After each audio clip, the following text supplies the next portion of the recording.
Bom dia a todos e todas aqui presentes.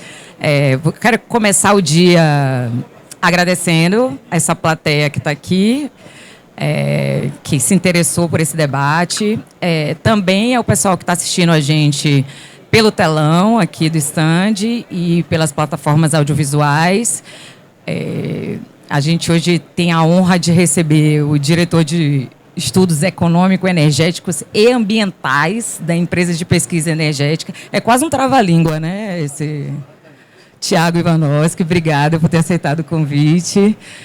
Amanda Dias, que é engenheira eletricista da Superintendência de Eficiência Energética da Neoenergia. E Flávia Alice Pederneiras, que é a nossa gerente de regulação econômica na ANEEL. Eu sou Fernanda Argolo, para quem não me conhece ainda. E a gente escolheu o tema da pobreza energética para fazer um debate aqui no stand da ANEEL, porque a ANEEL hoje encara esse como um dos temas centrais da transição energética justa. E inclusiva. Já tem um tempo que a agência vem se reestruturando para atuar pela transição energética de uma forma concreta, se adaptando à modernização do setor, mas também com um foco muito nas lacunas sociais, né, em não deixar ninguém para trás. Então, esse convite para esse debate é não só de dar visibilidade ao tema, mas de convidar todo o setor elétrico a se engajar numa transição energética de fato justa, de fato inclusiva. Então, estou muito contente de todo mundo ter vindo aqui bater esse papo com a gente. É uma conversa, na verdade, sobre o tema. Pobreza energética é um conceito multifacetado. Ele é distinto em vários lugares, porque as necessidades são diferentes. Não se trata só, né, de acesso à energia elétrica, mas a qualidade da energia, condições de pagamento da conta e também você garantir ao cidadão uma cesta de serviços energéticos básicos, o que hoje ainda, no Brasil, é um desafio. Hoje nós temos 1 em cada 4 lares brasileiros sofre de pobreza energética. Então, hoje, esse início de manhã, a gente vai bater um papo sobre esse assunto. A gente vai começar a nossa conversa com o Tiago Ivanovski, que vai apresentar um pouco do trabalho que a EPE vem desenvolvendo no tema, em especial sobre o Observatório de Erradicação da Pobreza Energética, que foi lançado ainda neste mês, tem uns 15 dias, né, Tiago? Que é um dashboard super interessante com dados sobre o tema. Vou passar a palavra para o Tiago. Muito obrigado, Nanda. Primeiro, agradecer também a presença aqui de todos, agradecer o convite da ANEEL. Acho que é um tema muito bacana. Eu queria só comentar um pouquinho com vocês. A Nanda foi trabalhar agora 1 mês na EPE, e na licença capacitação dela, e assim, todos os caras apaixonados por ela, por como ela defende o tema, como que ela tem ali uma profícua vontade, uma profícua sabedoria e vontade em relação a defender isso. A gente fez o lançamento da ferramenta, formalmente ela foi indicada pela diretoria da ANEEL, né, a convite nosso lá. Foi muito bacana esse tempo. E eu acho que vai ser uma coisa muito bacana entre o planejador e o regulador, numa linha de ter aí essa facilidade para construção de políticas públicas, de ter informação, dados, estatísticas, né? Então, acho que é um pouco disso. Queria cumprimentar também Flávia e Amanda. Aqui, só também para deixar claro, a gente pode fazer várias estatísticas daqui da mesa. Primeiro, são 3 mulheres versus 1 homem. Hoje eu sou minoria, então é a primeira estatística. O OBEP tem muito indicador, muita estatística, fala um pouquinho disso. Aqui a gente pode fazer uma outra estatística também, que é quantos baianos estão aqui. Então temos eu, Nanda e Amanda. Mineira, né? Carioca. Pronto, então assim, outra estatística, quem estudou na Universidade Federal da Bahia? Eu, Nanda e Amanda. Eu e Amanda, coincidentemente, somos colegas, entramos no mesmo semestre, formamos juntos, e foi uma coincidência danada que a gente está aqui junto. Enfim, foi muito, muito bacana. E eu acho que, comentando um pouquinho disso e pegando esse gancho do indicador das estatísticas, né, esse é um dos principais trabalhos que a EPE tem como uma instituição pública, 100% vinculado ao Ministério de Minas e Energia, tentando trazer o máximo possível ali de informações para as melhores decisões possíveis por parte do Ministério, por parte do governo, enfim.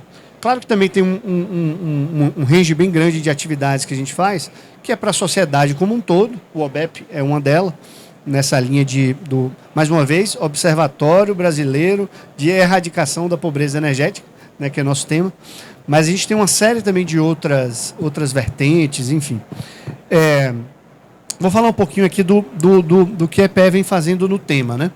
Desde que o ministro Alexandre Silveira assumiu em 23, ele colocou o tema da pobreza energética como algo fundamental ali vamos dizer assim, do plano de trabalho do MME. Isso está lá no planejamento estratégico do MME, está aberto, vocês conseguem ver. Mas ainda existia assim, muita dúvida. O que é pobreza energética, como você está dizendo? Cada país do mundo tem uma forma de classificar isso. Você tem países, por exemplo, que são afetados numa linha de temperatura. Então você precisa ter energia para aquecimento. Você tem países que têm uma influência muito maior, ou para aquecimento, ou para refrigeração, desculpa, porque o Brasil já estaria mais para esse caso, né? Mas você tem países que isso está mais ligado, por exemplo, à cocção.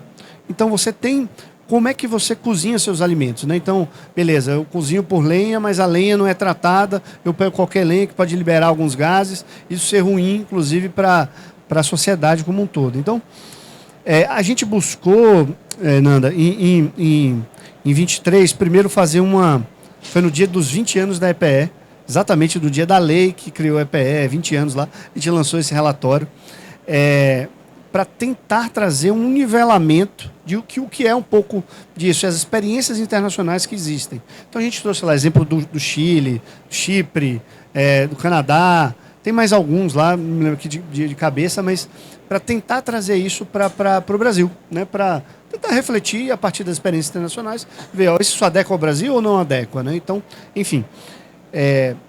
E 2024, acho que também teve algo fundamental, que foi a publicação por parte do CNPE, né? Só relembrando, CNPE, né? Conselho Nacional de Política Energética, órgão máximo do setor de energia no país, formado ali, às vezes eu esqueço mais que 16 ministérios, mais a EPE, enfim, Ministério do Meio Ambiente, Indústria e Comércio, Relações Exteriores, Casa Civil, enfim, tem vários, então é algo que você tenta, de uma maneira muito geral, muito holística, analisar as políticas energéticas do país. E aí o CNPE criou a resolução número 5, né, que trata ali da Política Nacional de Transição Energética. E dentro da Política Nacional de Transição Energética, que estabelece ali uma série de questões, transição energética justa e inclusiva, tal, vamos fazer ali o plano de transição energética, o Fórum Nacional de Transição Energética, para ter um aumento da participação popular, tal. E tem ali eu acho que é o item 4 do artigo 2, se não me engano, que define pobreza energética. Situação em que domicílio ou comunidades não têm acesso a uma cesta básica de serviços energéticos ou não têm plenamente satisfeitas suas necessidades energéticas. Ok, talvez isso seja amplo, não é muito claro. Não é menos que 80 kWh. Não tem um acesso ou não tem uma cocção adequada. Mas dentro disso aqui tem muito trabalho a ser feito. E a gente tentar trazer para o Brasil as nossas condições, seja do Nordeste, seja do Sudeste, do Sul, do Norte e tal. E é, por exemplo, algo que a gente vem trabalhando, a Nanda ajudou nesse período lá na EPE, por exemplo, dessa cesta básica de serviços energéticos, né? Que é algo que a gente precisa caracterizar melhor. O que é? Ok, você tem que ter um ventilador, você tem que ter no caso da refrigeração, você tem que ter uma geladeira, a geladeira tem que ter qual capacidade, qual é a métrica que você vai utilizar para o consumo, quantas vezes você vai abrir a porta. Aqui, temperatura, você tem, o compressor está funcionando. A temperatura maior, o consumo maior. Enfim, tem uma série de questões que você tem que estabelecer dentro dessa cesta energética. Considera celular, iluminação, tal, enfim. Isso foi também, ao longo do tempo, o Brasil já trabalhou muito nisso, né? A própria ANEEL, já que eu estou na casa da ANEEL, é bom valorizar também aqui. A ANEEL trabalhou muito nas resoluções, por exemplo. Eu trabalhei bastante naquela parte do SIGF e do MIGD, né, estabelecendo, tinha um SIGF 13, SIGF 30, hoje a gente já se fala muito mais em SIGF 60, SIGF 80, SIGF, só para quem não sabe, é aquele sistema individual de geração de fonte intermitente. Acho que é isso, enfim. Então, é um pouco disso. E aí, da onde nasce o OBEP? O OBEP nasce de uma ideia, junto com o Ministério de Minas e Energia, mais específico ali com a Secretaria Nacional de Energia Elétrica, dentro do Departamento de Política de Universalização de Energia, junto com o Banco Interamericano de Desenvolvimento e junto com o arsenal técnico da EPRE, para tentar trazer isso para a realidade. E o que a gente busca ali? É uma ferramenta muito bacana, fácil interação, você consegue ter vários indicadores, a gente usa ali, por exemplo, a maioria das bases, a maioria não, 100% das bases são públicas. O que a gente fez? Tentar unir o útil ao agradável. Tentar pegar bases, por exemplo, do IBGE, seja a POF, né, pesquisa de orçamento familiar, seja a PNDCA, Pesquisa Nacional de Amostras de Domicílios Contínuos, que são dados públicos do IBGE, junto com uma série de outros elementos, IDH, questões de renda, questões do ponto de vista do próprio dado da ANEEL, de como você tem de universalização, e tentar trazer isso tudo para uma mesma base, de uma maneira gráfica, bonitinha, consegue comparar, sai ali cores diferentes, percentuais diferentes, e a gente tem uma série de elementos. Esse dado, por exemplo, que é impressionante, é algo que eu não tinha conhecimento, não tinha ideia disso, que a gente vê que 25% da população brasileira está comprometida com mais de 10% da sua renda em gastos com energia, seja energia elétrica, seja cocção, gás, GLP, enfim. O que, assim, gera muito espaço para a política pública, né? Ainda mais pensando numa política pública de justiça social. Então, acho que, assim, acho que finalizar, acho que eu já até falei bastante, empolgado aqui, a ferramenta aberta, 100%, consegue baixar os dados, é muito tranquilo. A gente acabou de lançar um vídeo com a Mariana Vaz, muito legal, ela é muito apaixonada pelo tema, explicando como é que a gente consegue acessar. Tem muita coisa, foi muito engraçado que depois do evento a gente já recebeu muito e-mail, assim, seja de universidade, seja de empresa, seja de pessoas de fora. Eu recebi anteontem um e-mail de um pesquisador, acho que não sei se é Berkeley, mas enfim, eu fiquei impressionado. A gente não tem da ferramenta em inglês, é um próximo passo que a gente vai fazer. Tem a nota metodológica, tem um fact sheet ali que a gente está criando com as coisas básicas. Ela já trouxe um elemento, acho que não é muito o foco aqui, até porque a gente pode desviar, mas tem elementos, por exemplo, da nova medida provisória 1300, que utilizou do OBEP, a gente tem um documento que enviou para o Ministério sobre isso. E eu acho que, para deixar a última mensagem, e tem muita coisa ainda a ser feita. Ali é um primeiro passo, é o primeiro degrau. A gente já está com uma base, por exemplo, agora do CAD único, que aí você consegue trazer. Não numa linha, eu não estou muito preocupado com ver a casa de cada pessoa, mas eu já consigo ver bairro. Eu consigo ver uma discretização de rua, eventualmente. Isso eu posso ligar com outras políticas públicas, como, por exemplo, eu não quero citar o nome de política, porque às vezes, enfim, com políticas que podem ter algum tipo de benefício, como, por exemplo, algum energético que se entregue para a população, e tratar disso tudo junto, para que a gente consiga ver de uma maneira holística e mais integrada. E acho que, por último, acho que tem tudo a ver com o que a gente quer. É uma política extremamente legítima do ponto de vista de justiça social. Então, assim, a gente está dando uma força. Queria também agradecer as ideias também da Fernanda, né, nesse tempo que a gente esteve lá. E eu acho que a gente tem muita coisa em conjunto também fazer, EPE, ANEEL e as empresas e a sociedade como um todo, para a gente melhorar ainda mais, tá? Obrigado, pessoal. Desculpa pelo tempo, Nando. Obrigado, Thiago. Você acha que me deu até um gancho aí para eu passar a palavra para a Flávia, que foi uma coisa engraçada, até no tempo que eu estava lá na pesquisa, que a primeira reunião que eu tive sobre pobreza energética e sobre a cesta de serviços energéticos, a gente começa a listar, né, o que é imprescindível, o que é que pode sair. E eu fiz uma pergunta, a pergunta clássica, né, e a alocação de custos? Vocês já fizeram a conta? Quanto que isso vai para a tarifa? Quem vai pagar isso? Vai para a CDE? Eu já cheguei assim, né? Trazendo essas questões para a mesa, porque é muito do ambiente da ANEEL, né? Do que a ANEEL depois vai lidar E aí, uma coisa que também a gente foi demonstrando é o quanto a ANEEL estava conectada com esse tema em diversas frentes. Primeiro, a gente tem a frente da eficiência energética pela STE, e aí, olhando bem o quadro de projetos de eficiência energética, a gente vê que a maior parte dos projetos está focado no público de baixa renda. Já está focado nessa melhoria, inclusive, das residências. Você tem projetos em reparos de instalações elétricas, como doação de equipamentos, entre outros, né?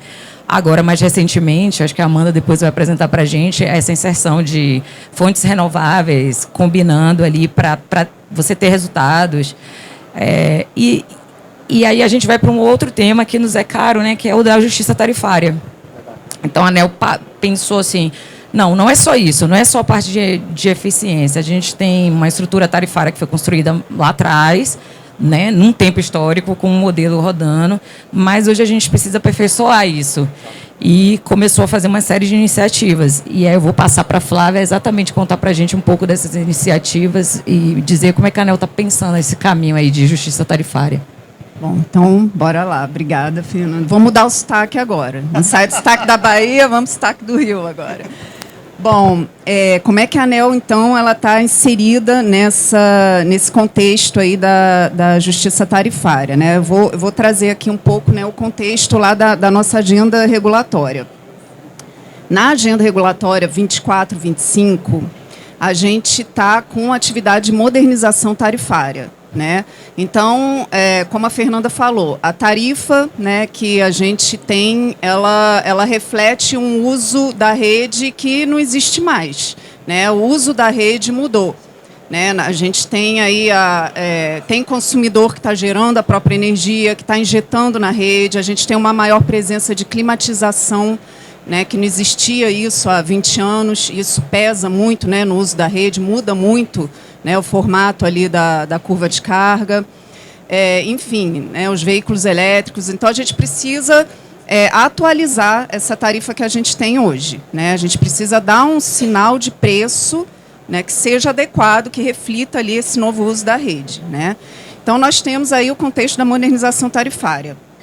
Dentro dessa questão aí de modernização tarifária, como é que a gente pensou uma primeira forma, né, de poder implementar isso? A gente desenvolveu as atividades aí de sandbox tarifários, né? Mas antes de entrar nos sandbox tarifários, é importante a gente falar o que essa modernização tarifária tem a ver com a transição energética, né? Quando você muda, né, o sinal de preço, você faz com que você consegue usar mais a rede sem aumentar custo, né? Você eficientiza, né? Então, uma tarifa adequada tem a ver com transição energética, tá? Então, só que para o nosso contexto, para o nosso país, transição energética também tem a ver com pobreza energética. A gente precisa falar sobre isso, né? A gente tem um cenário aí que a gente possui um nível de perdas não técnicas, né, de furto de energia super elevado,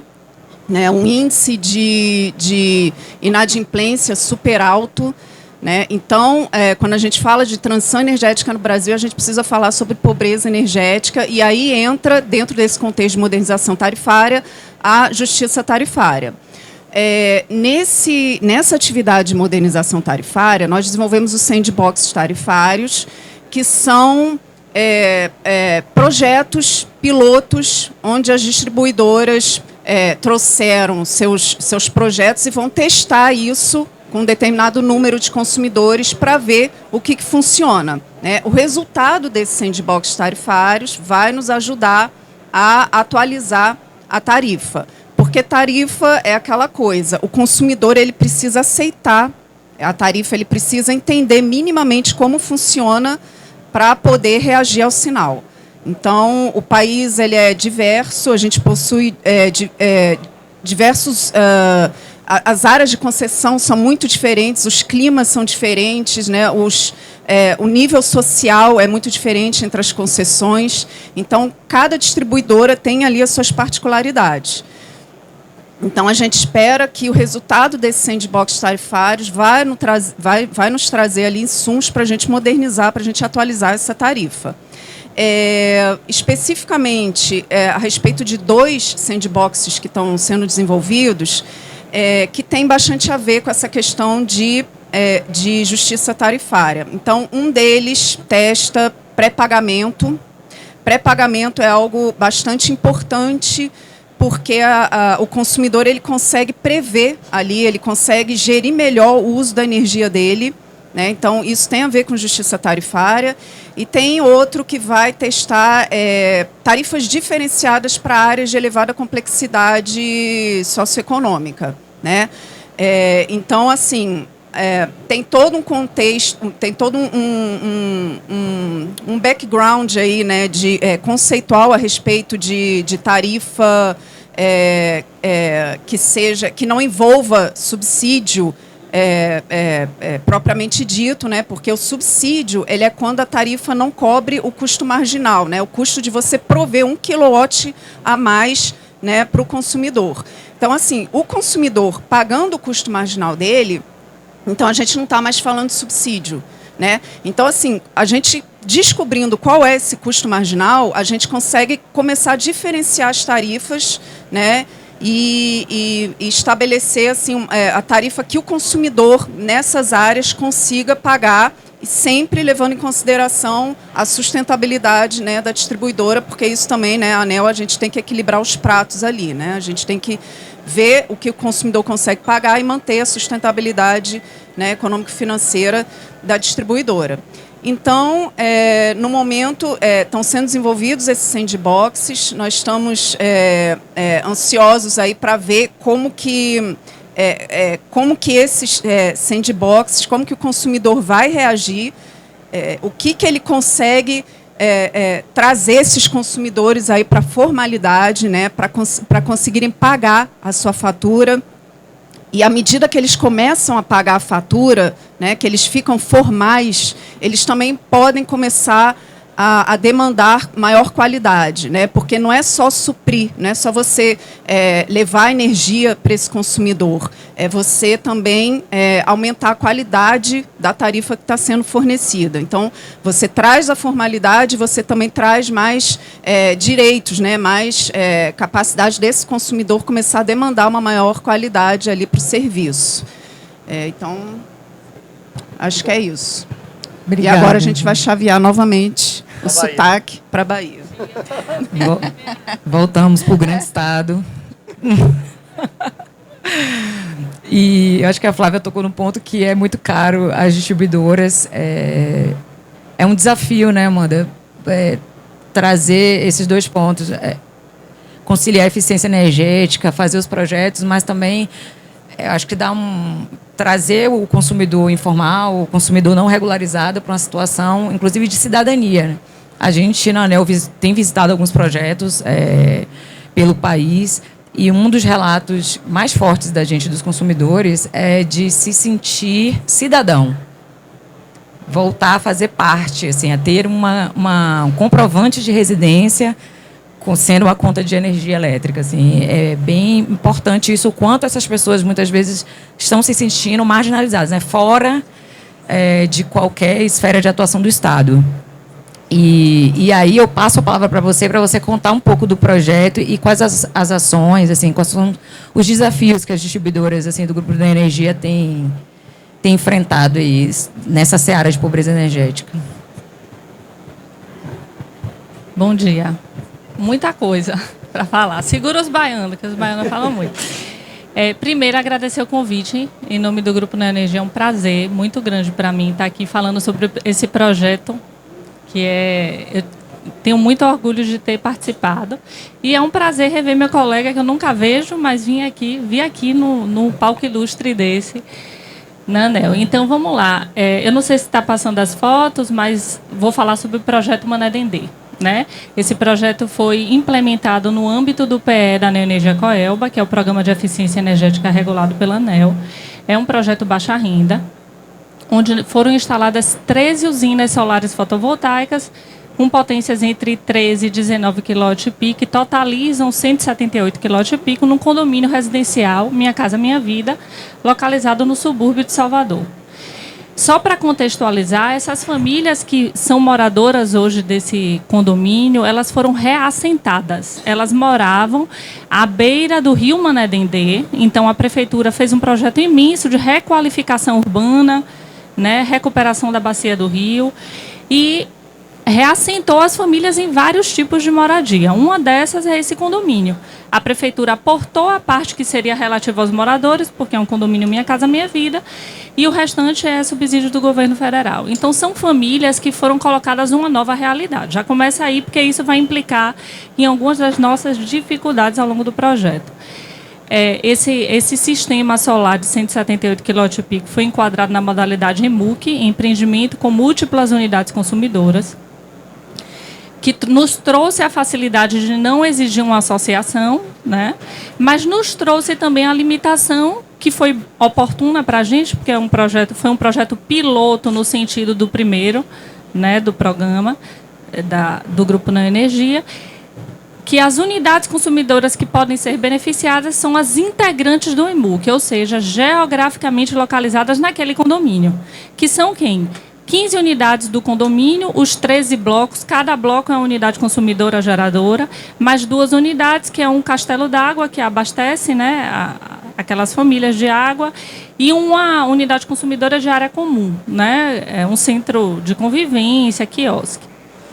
E até 260 famílias, né, que são as que moram lá no condomínio. Um ponto muito importante para o sucesso do projeto foi a parceria que a gente firmou com a Prefeitura de Salvador. A Prefeitura de Salvador, ao final do período de operação assistida, que acontece agora em junho, ela vai receber essas usinas e responder pela operação e manutenção. Isso implica em um projeto sem ônus para o cliente. O cliente não paga R$1 para o OIM daquelas usinas ali, a atratividade é máxima, nesse sentido. Bom, as usinas iniciaram a operação no início de abril de 2024, a gente agora está completamos, né, 1 ano de operação, e foram vários desafios vencidos, né? Para além da questão da vulnerabilidade, tem muitos idosos no condomínio, que isso dificultou a comunicação, né? Indo por partes, né, até pegando o gancho do que Fernanda colocou. Então, hoje, em geral, qual é a linha que a gente tem nesse período de operação? A gente gerou 244 MWh. Desse volume de energia, 72% foi compensado dentro do mês, automaticamente. 28% acumulou em crédito. Por quê? Não conseguimos atingir o universo de famílias lá, né? Foi o primeiro ponto, porque a gente exigia, óbvio. Desde o início, quando a gente começou a aproximação com a comunidade, já começou assim, a assinatura do termo de cooperação entre Prefeitura e Neo Energia Coelba foi feita no condomínio, o prefeito foi lá, o presidente da Neo Energia Coelba foi lá. Isso trouxe seriedade para o projeto, foi muito importante, né, para a gente, e aí desencadeou uma série de outras ações, como palestras. Fizemos palestras de apresentação do projeto, de tirar dúvida, de aprovar o projeto, isso era um dos requisitos para enquadrar como EMUC, eles deveriam aprovar numa assembleia. Fizemos ações de regularização de débitos e dissemos, olha, estamos aqui no condomínio, agora a distribuidora é presente aqui para o bem e para o mal. Vamos trazer a usina, mas vocês têm que fazer a parte de vocês. Tem que se manter adimplentes. Vamos dar as melhores condições para que isso ocorra, mas existe um compromisso. Para o projeto dar certo, tem que ter um compromisso de ambas as partes. Então, fizemos uma série de aproximações com essa comunidade, mas são muitas e muitas etapas que a gente precisa vencer, né? Então, no sentido que eu comentei do acúmulo de créditos, a gente, de início, e aí eu me identifiquei muito com essa cesta básica energética, né? Porque quando a gente chegou na fase de definir, se está passando a foto aí, vocês vão ver que a usina, ela pega um pedaço do telhado, não pega todo o telhado, não. Por quê?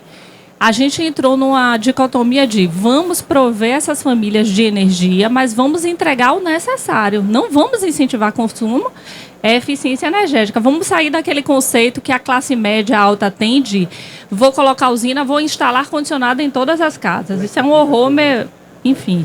Não vamos entrar nessa polêmica, mas a gente queria dar dignidade para essas famílias. Então, vamos começar a calcular, porque quando a gente foi pegar o histórico de consumo, tinha famílias com consumo muito baixo, e aí entra, Fernanda, no que você falou. eles querem honrar os seus compromissos. Então, por que eles não têm um consumo maior? Porque eles querem ser capazes de pagar a sua conta. E aí eu já vou pular, eu estou indo e voltando, não tem sequenciamento nenhum, mas aí eu já vou pular no outro resultado que a gente teve recente. Então, eu falei, 244 megawatt-hora, 72% compensando automaticamente, o restante acumulando crédito. A gente revisou essa metodologia. Inicialmente, a gente disse assim, fizemos vários estudos, análise de sensibilidade, mas chegamos no modelo matemático que correlacionou o consumo com dados da pesquisa de posse e hábitos que a gente fez em cada apartamento, né, para conhecer de que forma eles usavam energia. E aí a gente correlacionou com o número de moradores. Foi a equação que, para começar, foi a mais assertiva. Então, a gente entregou 70 kWh, mais 17 kWh por morador da família. Porque a gente entendia que isonomia, né, ser justo, não é dar o mesmo montante para todo mundo. Porque as famílias têm necessidades diferentes. Começamos assim, e já sabendo que poderia mudar a aderência desse modelo ao longo do projeto, a gente disse, no regulamento, essa metodologia pode mudar. Quando a gente enfrentou o desafio de não atingir todos os moradores, por quê? Tinha unidade vazia, tinha unidade inadimplente mesmo, né? Tem essa parcela. E tinha unidade... O que acontece? Minha Casa Minha Vida não pode nem vender nem alugar. Mas tinha muita gente lá que alugava ou comprou. Então, eles criaram um medo. A gente dizia, ó, nós não temos poder de fiscalização nesse sentido, o projeto é independente. Mas algumas poucas famílias não aderiram. Acumulamos créditos, mudamos a metodologia. Estava sobrando energia e a gente viu que tinha famílias que precisavam mais. E essa aderência de consumo em função de morador funcionou numa faixa de consumo entre 80 e 120, 130 kWh. Quando a família passava dessa faixa, a gente não via aderência. Então, a gente, já entendendo que não era aumento de consumo, era uma necessidade mesmo da família, a gente redistribuiu, aumentou a atratividade. Em março, que é o último dado que eu tenho aqui decorado, de cabeça, a gente teve no condomínio, nas 2 unidades do condomínio, porque eu falei que eram 15, né? Mas os blocos não estão recebendo energia, porque é carga de iluminação acionada por sensor de presença. O consumo não chega nem no custo de disponibilidade, não estão usando. Está usando o castelo d'água, que tem um consumo superior a 800 kWh, então a atratividade altíssima, superior a 85%, e as áreas de convivência, que tem uma atratividade de 40% a 50%. Em março, o condomínio economizou quase R$ 1.050. R$ 1.050 são 21 taxas de condomínio. E por que eu estou dizendo isso? Eles têm uma dificuldade absurda de arrecadar a taxa de condomínio. Num nível que, em outubro, o que acontece? Que a gente monitora, né? As geradoras inadimplentes, devendo 1, devendo 2. Liga, paga. Amanda, eu não estou conseguindo arrecadar. São famílias, como eu disse, reassentadas que não têm o costume. É R$50, mas eles não têm o hábito de pagar. A gente inicia uma campanha de conscientização. Pessoal, vamos pagar a taxa de condomínio, vamos honrar isso, porque é um benefício para vocês, é segurança, ele botou o porteiro, é o pagamento das despesas do condomínio. Enfim, então, R$ 1.050 são 21 unidades familiares economizadas. O dinheiro, né, de 21, é muito valoroso isso para eles. E aí eu trago uma outra informação que foi muito acertada nossa no início do projeto. Quando a gente começou a estudar, a gente podia ter feito assim. Bloco 1, a geração aqui atende aos moradores do bloco 1. A gente podia ter feito assim, mas a gente disse não. Todo mundo vai receber de todas as usinas.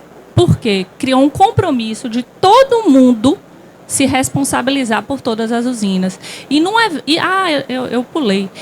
Não estavam devendo a conta? Em outubro, uma unidade geradora ficou desligada há 40 dias por falta de pagamento. Quando a gente tomou essa decisão no início do projeto, a gente pensou também, se acontecer alguma coisa em uma usina, todo o bloco vai ser prejudicado? Não. Vamos minimizar esse impacto e todo mundo é minimamente prejudicado. Foi o que aconteceu. Porque, assim, o síndico, quando eu liguei para ele, ele falou, não, Amanda, deixa cortado, porque o pessoal desse bloco aí é o que mais deve. Eu falei, epa, você não está prejudicando só o pessoal desse bloco, não. Você está prejudicando todo mundo. E isso foi falado lá, olha, você recebe do bloco 1, do bloco 2, enfim, de todos os blocos. Mas foi um desafio, vai estar lá, quando a gente mandar para a ANEEL, como desafio e como reflexo, porque isso pode acontecer dentro desse cenário que a gente está falando. E, enfim, a gente podia ficar aqui a manhã toda, nem gosto de falar, mas eu vou falar da atratividade das famílias, né? Então, em março, a gente apurou uma atratividade média de 40%, que dá em números absolutos R$ 48,00 de economia na conta. Claro, isso é médio, né? Tem famílias que têm um desconto menor, tem famílias que têm um desconto maior, muito influenciado pelo consumo e pela tarifa.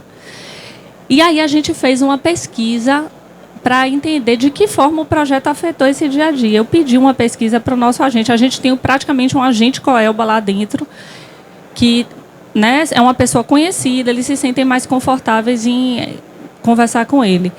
E aí a gente fez uma pesquisa. De que forma? Primeiro, você percebe essa redução na conta? E a gente perguntou, o que você está fazendo com esse dinheiro? A maioria diz que está comprando alimentação. Quer dizer, triste, existe um déficit alimentar, mas a gente sabe. Mas ficamos satisfeitos no sentido de que o projeto está trazendo uma diferença positiva no dia a dia deles. E, em segundo lugar, comprar eletrodoméstico. Aí casou.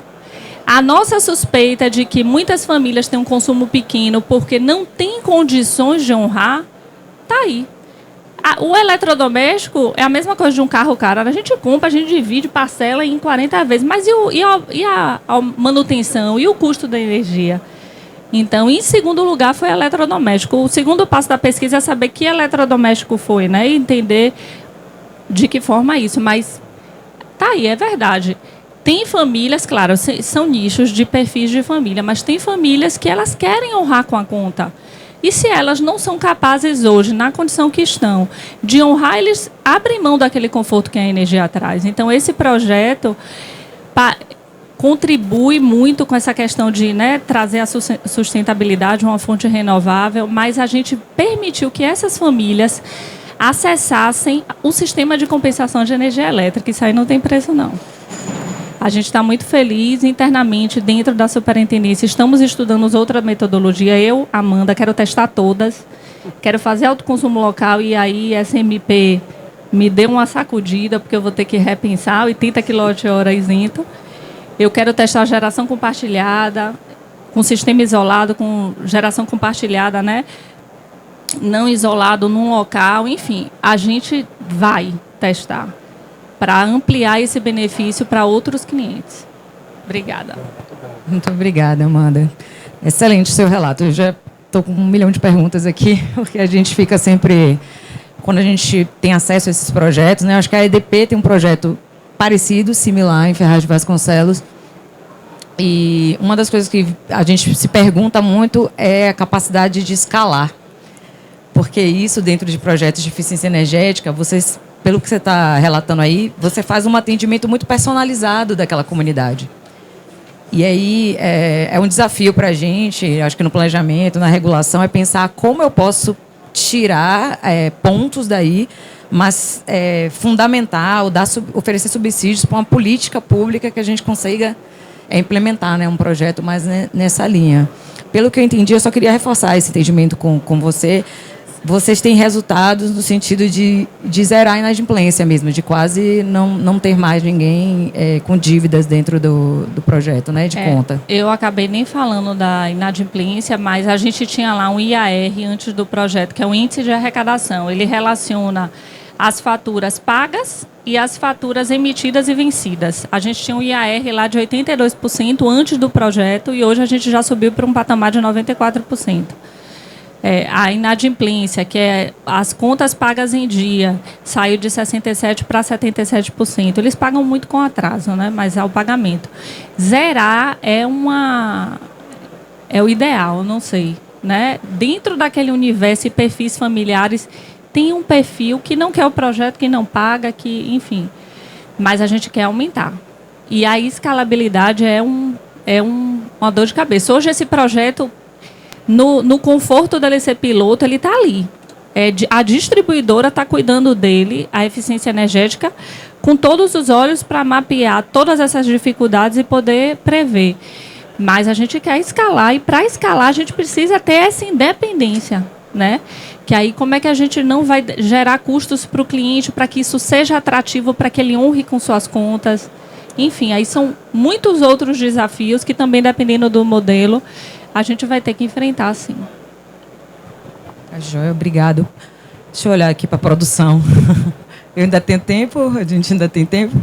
Não, e eu vou passar para vocês fazerem perguntas entre vocês. Eu vou fazer então, porque eu achei muito legal aí, Amanda, você colocou. E uma coisa que a gente sempre vê são alguns, vamos dizer assim, empecilhos burocráticos, jurídicos, regulatórios, enfim, para os nossos desejos, vamos chamar assim, né? Nossos desejos de especialmente dos projetos, que são muito legítimos, bacana. Eu vi que você falou do enquadramento, você falou do OIM, achei muito... Era a minha primeira pergunta que eu ia fazer, era, e o OIM? Quem é que vai cuidar disso daí? Porque a gente tem alguns exemplos, né, enfim, desse produto. Sempre é OIM, quem cuida da manutenção, quem é que tem emite o boleto, porque em tese tem que ter o pagamento ali e tal. Como é que vocês veem lá internamente, na Neoenergia, na Coelba, mais específico, toda essa questão burocrática? E se dentro desse resultado final que vocês vão passar para a ANEEL, terão essas recomendações? Aí, se puder falar um pouquinho disso, acho que seria bem bacana. Isso é um calo mesmo. Quando saiu o marco legal lá da GD, o segundo, né, em 2022, a gente começou a estudar, porque a gente queria fazer esse tipo de projeto. E a gente escreveu um piloto até para a ANEEL, pensando numa geração compartilhada, isolada, para que o projeto fosse, né, sustentável ao longo da vida útil, teria um OIM, enfim, a gente escreveu isso, e aí por uma série de fatores que a gente queria submeter o projeto da usina antes de 2023 para entrar ainda na GD1, mas enfim, a gente não teve tempo hábil, reformulamos, e aí a parceria com a prefeitura nos deu esse conforto nesse projeto piloto. São muitos desafios que a gente precisa enfrentar. Então, esse que é um grande, a gente disse, bom, por hora ele está aqui. A gente não precisa enfrentar essa barreira, não. Mas a gente hoje, pensando na questão de testar outras metodologias, a gente entende que a gente vai precisar enfrentar e a gente já pensa em algumas soluções, assim, que no momento eu ainda não posso divulgar, né, colocar, porque a gente tem que respeitar a regulamentação, a gente tem que respeitar a questão jurídica também, né, que aí uma associação envolve uma série de obrigações da associação, e a gente precisa enfrentar a realidade desse tipo de cliente. Então, quem sabe no próximo CIND, quem sabe não, no próximo CIND, estaremos aqui falando de outros modelos testados, porque nesse desafio ainda da eficiência energética, da saturação de lâmpadas, a gente precisa, né, testar novas ações, novos modelos, e eu acho que solar para baixa renda é um que o cavalinho dele está na frente ali para a gente testar. Você falou em GD1, né? Vocês estavam querendo fazer de uma forma mais rápida para conseguir encaixar ainda em GD1, né? E agora, com a GD2, a gente vê que tem a transição, né? Que vai pagando um pedacinho. Então, isso afeta, né, o payback aí desse projeto, né? Afeta. Todo ano a atratividade cai um pouquinho porque aumenta o percentual da TUS de Fio B que eles estão pagando. E aí, Flávia, é interessante porque eu queria transparência total e um dos meus desejos era que eles pegassem a conta deles e se apropriassem daquilo. E aí eu disse, olha, gente, o desconto de vocês, eles vêm em duas linhazinhas, é uma conta, porque vem o desconto, mas vem a TUS de Fio B destacada de quanto eles estão pagando. Está lá, né? Está bem claro na conta, mas aí a gente entra na dificuldade. Eles não olham, não. Eles não olham. Uma vez, eu não me esqueço nunca, uma das primeiras palestras que eu fiz lá, eu disse, aí, gente, quem tem dúvida, primeiro, conta de energia, né? Era número 1. Aí chegou uma senhora e falou, Amanda, minha conta está altíssima, a Neoenergia qual é? O bicho está me roubando. Quando eu fui pegar a conta, tinha um empréstimo, a conta dela era R$250. R$220 era o empréstimo. Aí eu disse, senhora, olha aqui, foi feito um empréstimo com desconto em conta e ela, morrendo de vergonha, ai, me desculpe, porque isso é a dificuldade deles, e não é só o baixa renda, não. Eu conheço pessoas assim do meu rock que dizem assim, Amanda, tem uma coisa errada nessa conta, porque não lê ali o que está na conta. Está na conta. Então, é muito importante que eles tenham clareza no que eles estão pagando, né, para que tenham confiança nessa relação com a gente, que é importantíssimo, e para que se aproprie. Eu vou quebrar o protocolo, pedir para a produção aqui. Agora eu vou perguntar à moderadora. Entendeu? Fazer uma pergunta à moderadora. Achei que eu ia fugir. Tá vendo? Moderadora, Fernando, a gente fez uma visita, né, EPE, enfim, algumas pessoas do Ministério, da ANEEL, recentemente numa comunidade indígena ali do estado de Goiás, né? De Goiás, não, do Mato Grosso. E assim, a gente descobriu ali uma série de informações, série de reflexões, de relatos, muito nessa linha, né, da justiça energética, das dificuldades do dia a dia, às vezes do nível de tensão de baixa, tal, esse tipo de coisa. Se puder comentar um pouquinho para a gente sobre isso, aí você entra também aqui. Pois é. Produção, eu juro que eu respondo e encerro, tá bom? Quem está me olhando ali já cortando meu tempo. Mas foi uma experiência super importante, foi um encontro de monitoramento e avaliação do programa Luz para Todos em comunidades indígenas. Então, fomos a ANEEL, algumas ONGs, a Rede Comunidades, WWF, o ISA, a EPE, e a ANEEL e o Ministério de Minas e Energia. Nós fomos convidados por por uma aldeia que é polo das demais aldeias, para uma conferência de 3 dias, para eles trazerem relatos sobre a relação deles com a energia elétrica. Eles foram ligados no ano passado, são atendidos pela Energisa. E foi muito interessante, porque algumas pessoas a gente foi com a expectativa de eles devem estar muito felizes, porque agora eles têm energia elétrica, eles não tinham nada. E eles estão felizes de ter o atendimento, mas estavam em pânico com várias questões relacionadas ao uso dessa energia, esse GIF 80, que foram instalados no quintal deles, né, atrás das malocas, das ocas. E tinham várias dúvidas relacionadas à fatura de energia que eles não entendiam. Começaram a chegar as faturas e eles não entendiam as informações que estavam na fatura. E isso é muito interessante até da gente, porque é um desafio para o governo federal. A gente está na última tranche do Luz para Todos. A gente já tem 98%, né, de universalização. E agora o Luz para Todos está indo... 99% já? Já? Meu Deus, pois é. Estou defasada, tá vendo? 99,2%. Só que agora o Luz para Todos está chegando em comunidades extremamente isoladas. E comunidades indígenas, quilombolas, áreas de restinga, extrativistas, de pessoas que realmente elas não têm relação com o serviço público em geral. Elas não têm outras contas. O serviço público que elas têm acesso ainda é um serviço público gratuito. Eles tinham um posto de saúde lá na comunidade. Mas eles não pagam nada por isso, eles não têm grandes obrigações. Então, foi riquíssimo o encontro, porque, além disso, o português não é o primeiro idioma. Então, eles têm um esforço de tradução para o português do que eles querem falar. E aí, imagina esse assunto fácil, que é energia elétrica, que todo mundo entende, essa linguagem da gente da ANEEL, essas siglas, DEC-FEC, não sei o quê. Eles estavam super confusos, muitos inadimplentes, porque é isso, alguns eram do Cadinho Único, outros não. Tem um problema de cidadania mesmo, assim. Alguns têm CPF, outros não. E, apesar de estarem felizes, estavam com muitos problemas. E uma das coisas que me chamou a atenção na sua fala, que eu ouvi de um indígena, e ele falando isso para a própria Energisa, ele falou assim, eu estou muito feliz com a energia, mas se for para eu ficar inadimplente, eu não sei viver com isso. Assim, eu não sou branco, eu não sei, meu nome está no Serasa, sei lá, botaram o nome dele no Serasa. Eles estavam em pânico de estar no Serasa. Ele falou assim, não é assim que funciona aqui para mim, na minha cultura. Eu faço um acordo com você e eu honro aquele acordo.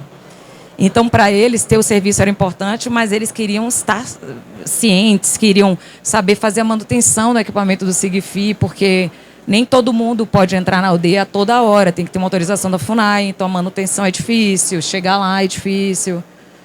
Então, foi muito desafiador, mas foi muito bom para acho que todo mundo que faz a política, que regula, porque a gente também começa a ver essa parte de um atendimento a um consumidor específico, que não dá para ser assim, mais um número no meu sistema comercial da distribuidora.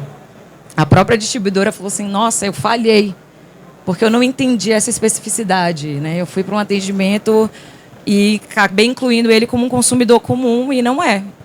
Eu vou precisar ter um olhar mais crítico do meu serviço como prestador de serviço. E eu acho que esse tipo de projeto acaba aproximando a distribuidora do consumidor para entender isso, que tem uma dificuldade, a gente tem muito essa coisa do digital. Será que está todo mundo preparado para o digital, né? Você está falando aí, a Neoenergia tem uma pessoa que eles confiam lá.